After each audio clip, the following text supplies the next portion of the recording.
Fala pessoal, tudo bem? Mais um vídeo da TV Coyote no ar, mais um vídeo da série sobre as eleições presidenciais nos Estados Unidos e vamos seguir aqui analisando o perfil de voto dos estados. Eu fiz o primeiro vídeo sobre os estados 100% democratas e 100% republicanos, fiz outro sobre o caso do Texas, outro sobre a Flórida, um sobre Nevada, Colorado, Arizona e Novo México, depois outro sobre Geórgia e Carolina do Norte e agora a gente vai para um grupo de estados extremamente decisivo. Eu vou falar aqui com vocês sobre uma região conhecida hoje em dia como Cinturão da Ferrugem, ou Rust Belt em inglês.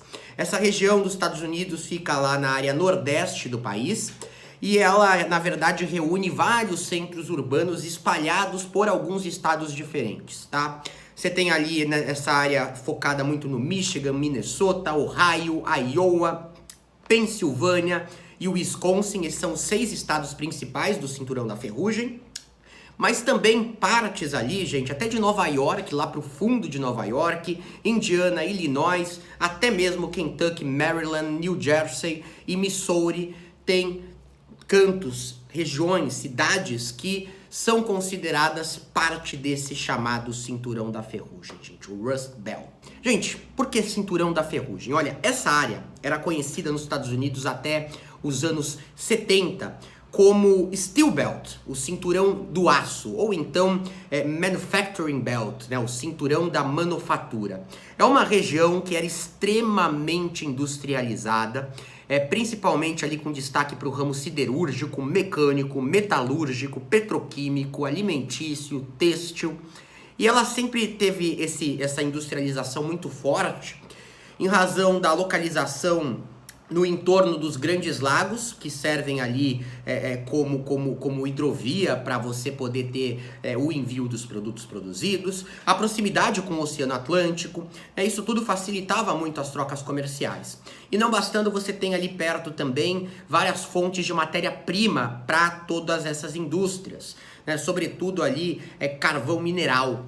Então aí você juntando a facilidade de transporte com a matéria-prima virou um lugar perfeito para o surgimento dessa malha industrial que explodiu, assim, gente, foi algo gigantesco nos Estados Unidos.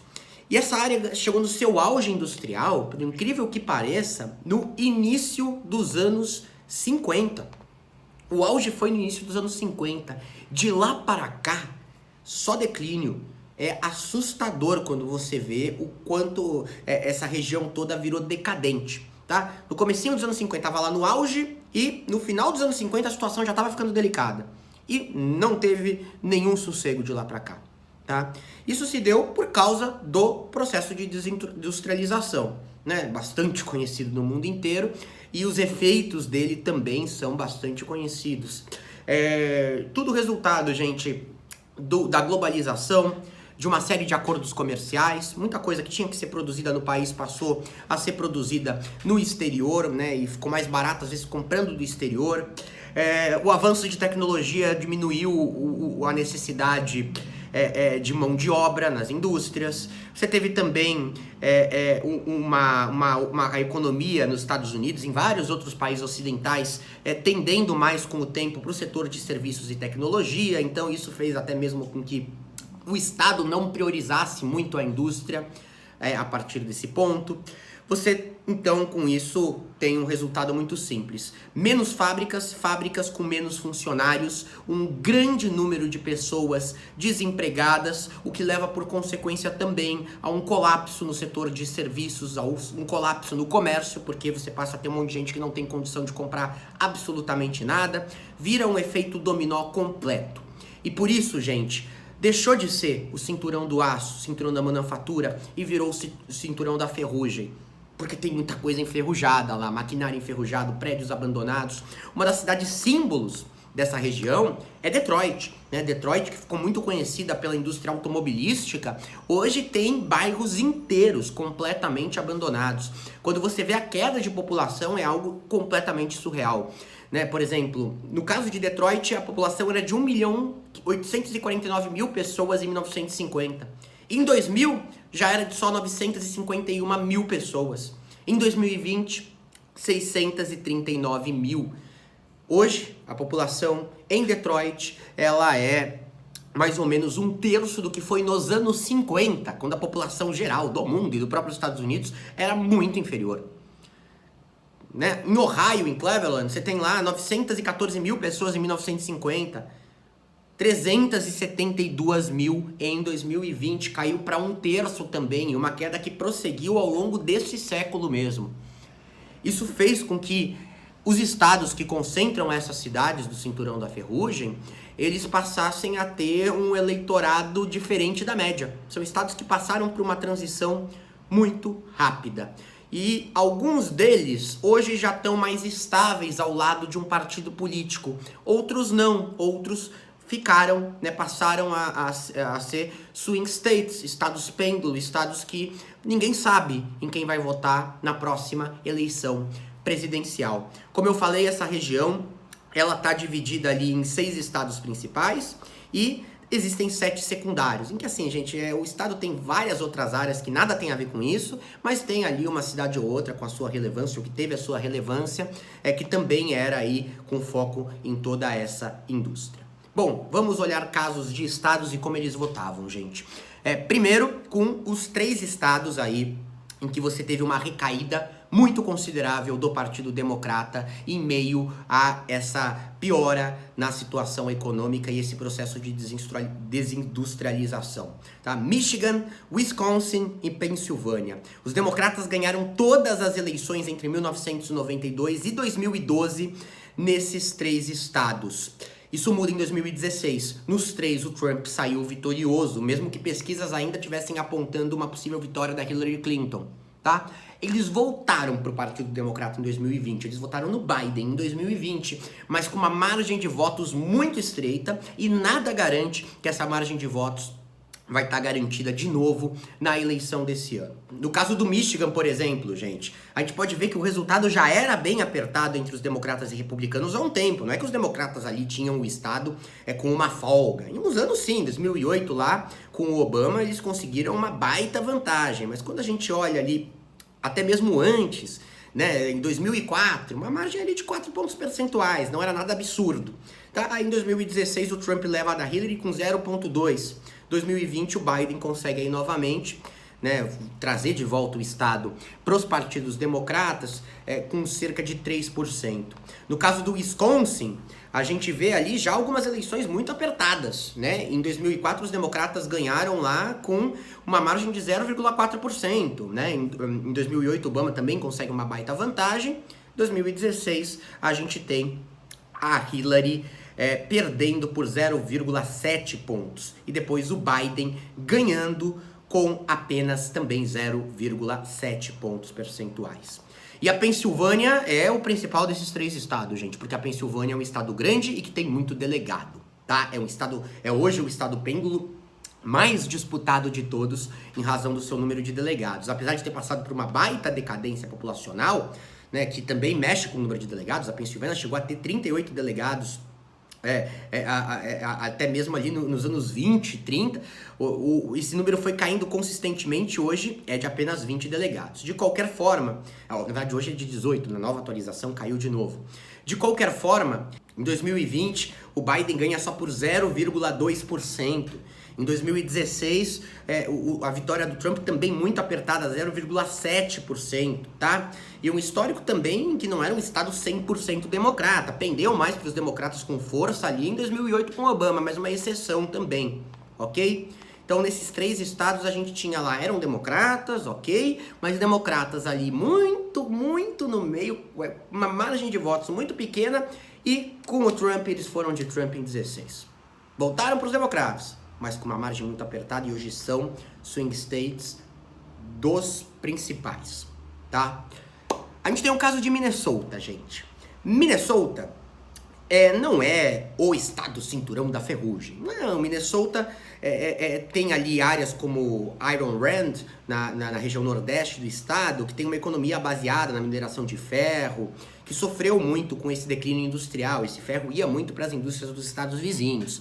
Mas você tem ali também outras atividades econômicas no estado e tudo mais, tá? Então esse processo ele foi menos forte em Minnesota do que em outros da região.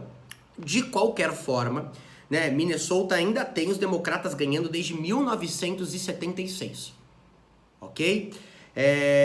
O Trump ficou com 1,5% apenas abaixo da Hillary Clinton em 2016 e o Biden teve 7 pontos de vantagem em 2020.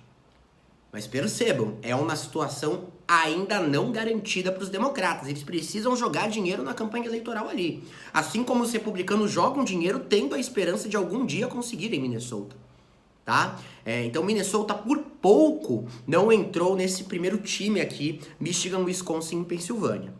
Outros 2 estados aí que valem ser destacados, né, desses 6 principais do cinturão da ferrugem, são Ohio e Iowa, tá? Iowa votou nos democratas entre 82 e 98, mas já acabou caindo pro Bush em 2000, tá? Depois votou 3 vezes nos democratas de novo, mas caiu pro Trump nas 2 últimas eleições. A gente pode dizer aí que em Ohio, gente, já há uma tendência de transformação do estado em um estado republicano. Os democratas hoje teriam muita dificuldade de levar, tá? O Trump na última eleição ganhou por 8 pontos percentuais. A Hillary tinha perdido para o Trump em 2016 com uma margem também de cerca de 8 pontos. Então é um estado assim que nem tá entrando como pêndulo, tá entrando meio chapa, esse aqui já virou republicano. Esse já virou republicano, ele viveu esse processo de uma forma mais forte do que Pensilvânia, Wisconsin e Michigan, até porque já tinha ali uma população rural considerável que já era republicana e tudo mais. E o mesmo vale para o estado de Iowa, né? A Iowa, na última eleição, o Trump levou com muita tranquilidade 8 pontos de vantagem, contra a Hillary levou por 10 pontos de vantagem. É porque a Iowa também já tinha aquela população rural, já em 2004, gente, já vacilou pro lado dos republicanos, né? Foi um swing state e virou republicano, né? Um processo muito mais adiantado aí, né? Porque se somou a decadência da indústria com a população jamais tradicionalmente, há muito tempo, de perfil de votar no Partido Republicano. Tá? Aí você se pergunta, ok, uma desindustrialização que vem desde os anos 50, um processo já antigo. Esses estados eram democratas nos anos 90, no começo dos anos 2000, ou se não eram democratas, pelo menos eram swing states antes de virarem republicanos agora. Por quê? Eleitoralmente, a consequência foi essa. Gente, tem muito a ver com a prioridade dada pelos partidos, pelos democratas e pelos republicanos, tá? Historicamente, os democratas sempre tiveram com eles os sindicatos e os trabalhadores da indústria, tá? Sempre foi ali uma base muito fiel ao Partido Democrata. E eles foram perdendo isso. Essa base começou a cair muito pros candidatos republicanos. E virou uma pauta dos republicanos a coisa, né, de trazer de volta os empregos industriais, através principalmente da adoção de políticas protecionistas e tudo mais. Né? Vamos fazer a América grande de novo, do Donald Trump, ele é muito focado neste público em particular. Ele tem um foco em dizer para essa galera toda que viu a situação decaindo, né? Muitos aí já são de uma geração que já nasceram quando a coisa já estava pior, falou, isso aqui vai voltar a ser o que foi no passado, o que talvez você só tenha visto em fotos no passado, tá? Os republicanos foram conquistando com essa pauta esse eleitorado todo, o que ainda tá na indústria, porque ela ainda existe, muito menor do que já foi, mas também o eleitorado que quando a indústria era grande, era ali beneficiado no comércio, nas áreas de serviço e tudo mais, ok? Os democratas entraram muito numa pauta de direitos civis, mudanças climáticas, políticas identitárias, tá? Que não bateu bem com essa classe específica mais sindicalizada, essa classe dos trabalhadores industriais, que sempre viram nos democratas algo mais próximo por causa da defesa de direitos na área de trabalho e tudo isso, tá? E o Trump, ele chegou perfeitamente como alguém para conquistar essa gente toda. Por isso a gente tem aqui Pensilvânia, Wisconsin e Michigan, porque são que votaram só no Trump em 2016 e em nenhum outro momento recaíram para o Partido Democrata. Foi por causa do grande foco dele naquele momento. Os democratas acenderam um alerta e aí, obviamente, fizeram uma campanha muito forte nesses locais. Mas ainda assim ganharam por muito poucos votos. ok? E podem perder esses votos esse ano, mesmo com a desistência do Biden e a entrada da Kamala Harris. Não tem esses votos garantidos para os próximos anos também, tá legal? Notem, eu mostrei para vocês o caso ali de Nevada, do Arizona, do Novo México, do Colorado, da Geórgia, da Carolina do Norte, em que a mudança desses estados, né, de virarem democratas e se transformarem em swing states, ou então de serem swing states e se transformarem em republicanos e tudo mais, ela estava ligada a uma mudança demográfica ligada à migração de pessoas de outros estados para eles, tá? Não é o que se tem agora, nessa situação do cinturão da ferrugem.